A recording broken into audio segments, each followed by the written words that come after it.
ঈদ মোবারক, ঈদ মোবারক। সবাইকে জানাই ঈদের শুভেচ্ছা।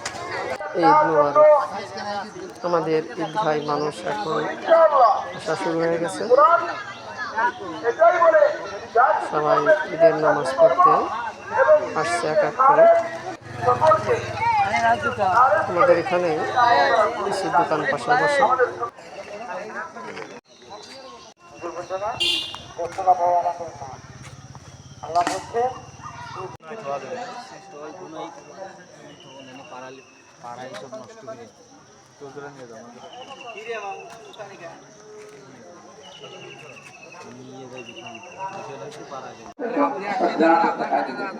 আল্লাহ তোমার ডাক্তার সত্যি আমি আদায় করি। আল্লাহ সবাই বলে আলহামদুলিল্লাহ, জামাতুল ইসলামের কাজ সম্পূর্ণ হয়ে গেছে।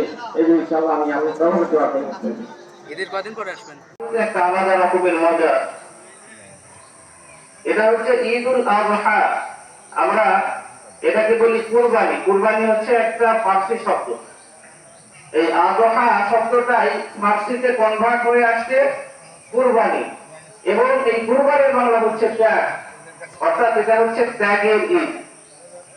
কিসের মাধ্যমে আমরা ত্যাগ করি? আমরা প্রিয় বস্তু বা টাকা পয়সা আছে, আর হচ্ছে দুইটা শাহরত, দুই পাশে দুইটা রথ থাকে। এই দুইটা রথ যদি কেটে দেওয়া হয় তাহলে আস্তে আস্তে গরুটা মৃত্যুবরণ করে না।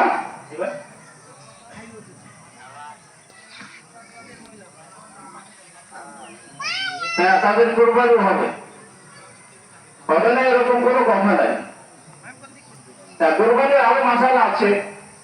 কোরবানির ক্ষেত্রে হচ্ছে সামনে চলে যায়।